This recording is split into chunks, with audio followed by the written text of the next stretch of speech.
It looks and sounds like a combat zone.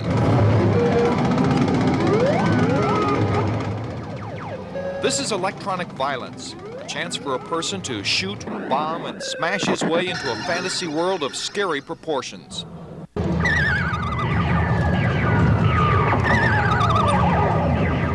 These games swallowed 20 billion quarters last year and probably consumed just as many minutes in the lives of the people who played them. Most video game players are teenage boys, an adventure for most, an obsession for others. I've been playing since I was a little kid, since about 5 years old, since they first came out. How important are they to you?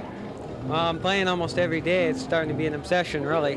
But all of this is still just a fancy application of Thomas Edison's light bulb. Electronic genius for sure, but just wires, lights, and microprocessors. Fired in here. Translating technology into personality is what video games is all about. It's more than silicone discs and computer chips. It's electronic art. And to find out what type of person can devise this and how they do it, we went to Sunnyvale, California.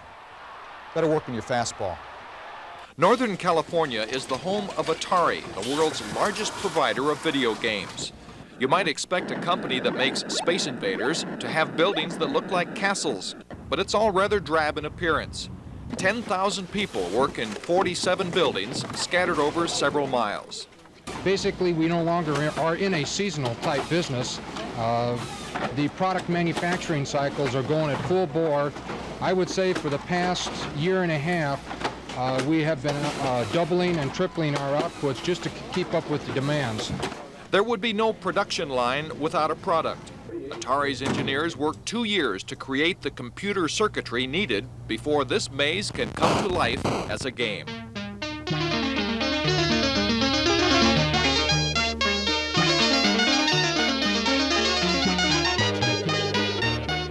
What you are seeing are the stages in developing a fingernail-sized computer that 15 years ago would have been as big as your living room.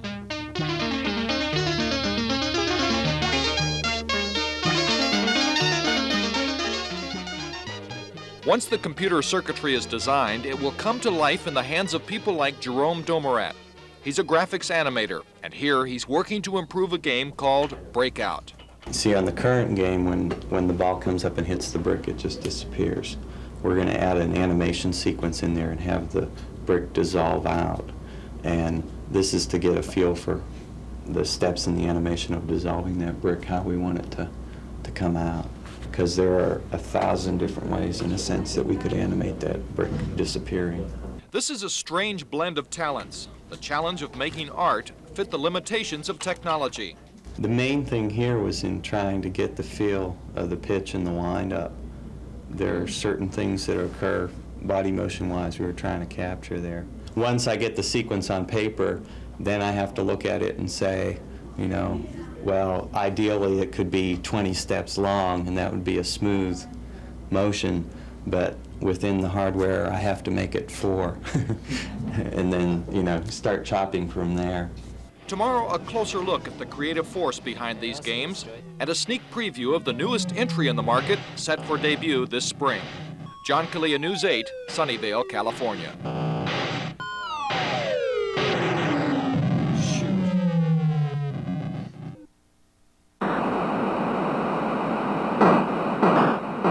Creating more realism is the biggest challenge facing video game manufacturers today. Players don't want to just participate, they want to be the game. They want to be so immersed in the action that it's not just entertaining, it's nearly life-threatening. It may be a while before you can climb inside a video game, but the time will come. For now, the challenge is Galaxians, a game being developed by Atari, the world's largest maker of video games. Galaxians, the big hope for Atari, will be used in a new home computer.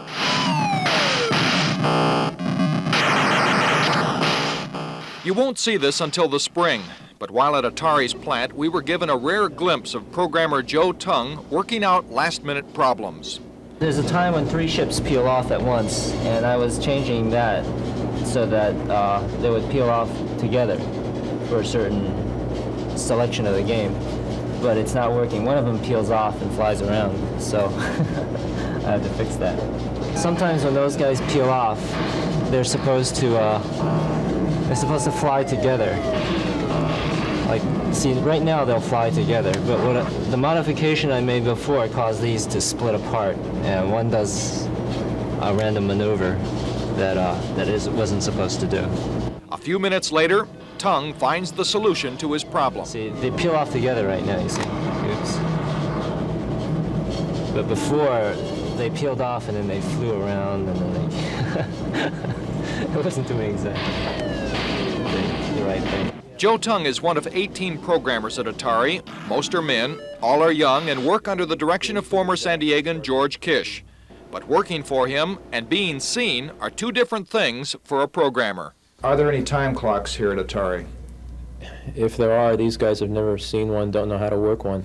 That's about the only machinery they don't know how to work around here. Once they are up to speed and they can work independently, they are on their own. They're given a deadline, they meet that deadline. If they don't want to be here at 8 to 5, 9 to 5, whatever, they come whenever they want. They have to use a lab facility sometime, but anything else they can do at home, on the beach, on the ski slopes, wherever.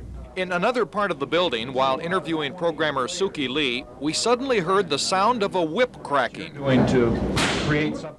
The bullwhip belongs to another programmer who offers his version of what R&D, research and development, means. This is what they call research and discipline in Silicon Valley, because you never know when people are going to come in and try and steal your trade secrets.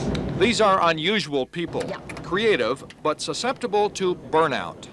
We give them a week off after they release a cartridge, just as compensation for all the hard work they put in. Most of the hard work comes in the last few weeks, last few days, when their deadline comes up.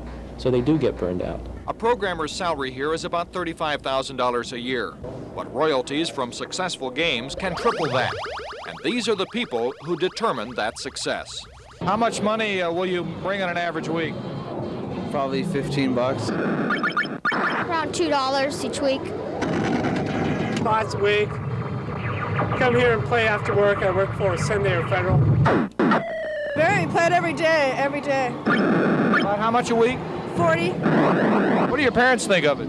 They think it's a waste of money. I'd say I'm probably just about the worst case you can find. I'm up here every day, go to every pinball arcade in the city just about. What do your folks say about this?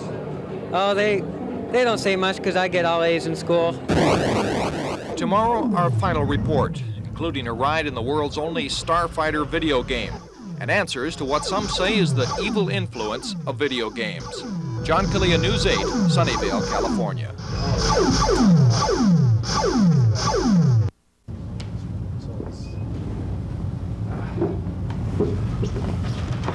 Okay, you can give me a start now. T-minus 10, 9, 8, 7, 6, 5, 4. We've gone for main engine start. We have main engine start. You're inside Atari's Starfighter Command video game, the only one of its kind.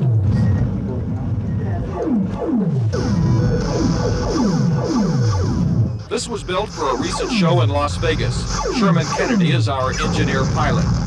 It's this kind of idea that comes from the director of advanced products for Atari, the world's largest maker of video games. Meet 31-year-old Harry Jenkins, a man with vision. We're going to see perhaps video games that are multiplayer games, people playing together as teams more. You're going to see a lot of exciting stuff coming in big production video games, I'd say, in the next few years. Jenkins has heard the doomsday outcry of video game influence on young people and has seen some communities ban the games in public. What evil things are you planning for society? How do you look at that? Oh, I don't really consider those things evil things. I think on all the things that are manufactured in the United States, fun and games has got to be one of the least evil of them all. Very interesting cultural thing is going on with computer equipment of all types, be it home computers or coin-operated video games. It's the kids that are most turned on to it, and the younger the kid, the more involved in it, the more casual they are with the technology. And I think there's a real sort of role reversal going on. Video games are one of the few pursuits in life where the kid is often much better at it than the parent is. And I think the children and the young adults really understand what's going on with technology and are comfortable with it, whereas the adults really are not too comfortable with it. It's a challenge. And it comes along probably every 3 or 4 generations that there's something new in the culture that challenges the status quo. The kids just come here after school, and it's not hurting anybody, really. It's a good way to keep them out of trouble, and they're totally exaggerating what they're saying is wrong with it. It seems that video games are here to stay if one thing happens. Manufacturers have got to stay one step ahead of the people who play the games. These people want free games, more matches. Only the pinball games have matches and none of the electronic games do. Have them a little bit more detailed, have it a little bit harder. I'd like to see a lot more table games. Maybe something a little bit more complex. The assembly lines keep moving, and in time they will produce video games geared more to educational concepts, which is one area Atari did not allow us to photograph. But right now, the thrust is purely for entertainment, escapism, a chance to brush back your hair, take command, and go to war with something or someone. It's a call to arms, and video game makers are supplying the electronic weapons.